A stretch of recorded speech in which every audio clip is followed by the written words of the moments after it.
the internal corporate politics. And it was hard. I got involved in another community, OPNFV, what it was called at that time, Open Platform for Network Function Virtualization. I still remember what the acronym was all about.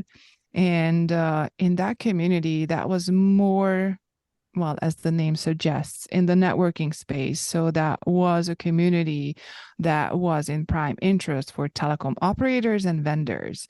And telecommunications, when was this? 7, 8, 9 years ago? Let's say 7, 8, around that time. 2014 is when OPNV started. Whoa, okay, then 9. Okay, I had it in there. So 9 years ago, and I got involved from the earlier days. So I was one of the people who were helping that community to form, figure out the processes, and I contributed to that community a lot, based on my experience from OpenStack, because the OpenStack community was working very well. So we borrowed a couple of things from there. And I was helping to, drive those initiatives through. And because I did, I built trust in that community very fast. And to the management, up to the head of the PDU, code name for the org that I don't think exists anymore, they just didn't understand what was going on. Like, yeah, not much. They understood that I was involved. They understood that people were listening to what I was saying. And that was frightening. I mean, to them, not to me. I really enjoyed it. Like, we're building a community. This is great. We have things that are working and I'm helping them. And it's so amazing. They felt good. I felt good. Everybody felt good. My managers, they did not feel good. I mean, my immediate manager, yeah, they were happy. They kind of got the idea, but at one point, it actually got to the level of me being threatened that I can't go to one of the OPNFV summits because who knows what I'm going to say there. And I'm like, when have I ever said anything that was bad for this company? Like, they did not understand how me doing all the work for the community and building that trust was reflecting back to the company as well. Because if you are a trustworthy person who's looked at that you're helping the community, that you have the community's interest in mind, and at the same time, obviously, I was trying to make sure that my company was positioned well, but the management didn't understand that.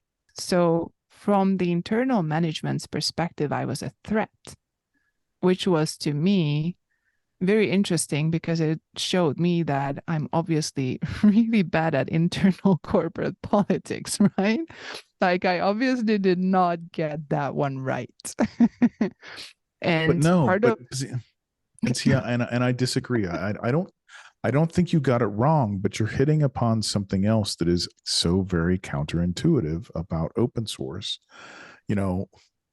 Before, is that true? So I was far enough up in the organization at Hewlett Packard. So I was a manager of managers at that point. And to engage in presentations and talking to the various types of vloggers and anybody else that actually participates in open source projects. When I was doing that at Hewlett Packard, and this is 2012 and earlier, I went through press training because that's what you do in a company setting, right? Developers don't speak publicly about what their company is doing, why they're involved in a project, where they would like the project to go. They don't speak in those terms because and in part because, quite frankly, the developers don't know, right? They know a relatively small piece of the overall corporate strategy. So those that are in charge of corporate messaging and from that high level, that's their domain, right? Developers stay internal. They don't talk about what it is they're doing because that's all proprietary, and that's that's the mindset, right? So, I mean, when you've got an organization that's just starting out into this foray, I fully appreciate and understand where they were coming from. It wasn't, it was wrong in a sense, but it's a level of trust between managers and their developers, because in the end the managers don't have any influence in those projects, and if they want to be successful, they have to let their developers build that reputation and that influence, and that's the only way it comes, right? And so that's, again, very counterintuitive. This is not the way corporate managers or anybody in that corporate space ever was taught how to run a business, right? That's not what you do. But that's why I find open source very intriguing. And your example is just it's point on. I fully appreciate the frustration you went through, and I fully appreciate the trepidation your managers had because they didn't understand. And so it's a dialogue and it's a trust. I mean, we were at HP. Think about the situations where we were building code in the Linux kernel to enable an entirely brand new processor type. Okay, this was an EPIC based processor. It wasn't RISC. It was an entirely different architectural concept that was a joint venture between Intel and HP. So much secret, so much non-disclosure agreements everybody signed between these two companies, right, to make this new processor. Yet we have to enable that processor putting code out in the public, and we have to have developers do that, and answer questions. Well, why'd you do it this way? Well, so I mean, we went through a lot of education and describing, what's important to keep close and what's okay and fine to share with the public, and what the timing of those look like, because ultimately everything becomes public. But that timing was important to both Intel and to HP at the time. And so doing that and educating the developers, because they were our mouthpiece, they were the only way this platform was going to work on Linux was if these developers convinced the community that this interesting new architecture that nobody had ever seen a chip for was something that they needed to support. And the Linux community said yes. And I'll make a quick side note to say that Linus hated the Itanium architecture, and he just as recently as last year he made a comment to that effect. He always considered it too expensive and something that the normal developer is never going to run on his desktop, and if that's the case, it's never going to receive widespread adoption.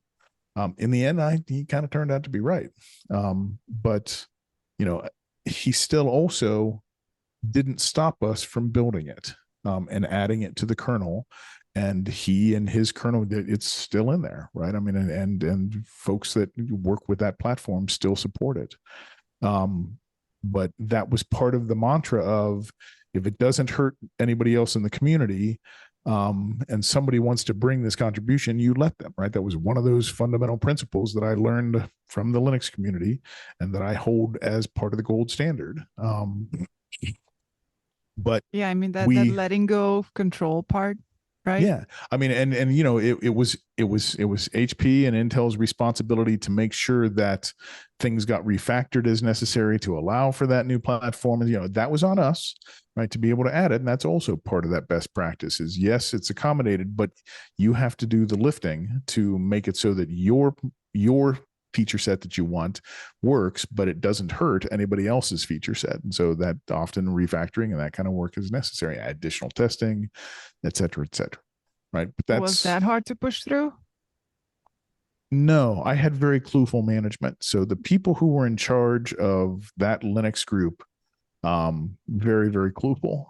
They were very good, and they had the trust of their management to do this and do it and succeed. And we did. When we launched, the expectation, the whole point behind that processor was it ran Windows, Unix, and Linux.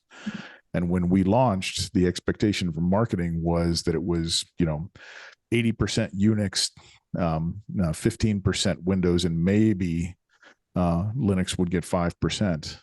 In the end, when we launched our first servers on that platform, it was about 35% Linux about 40% Unix, and another whatever 20-25% Microsoft. Hmm. So Linux was a much larger piece of the sales of those units than HP thought. And yeah, our ability to get that in, and to also, again, as I said, working with Red Hat to work to get them to actually create a version that supported it. Those were all very strategically important components that made that product line successful when we launched. But yeah, Yeah, it was a balance. It's a balance of making it work in the open source as well as working towards your commercial needs.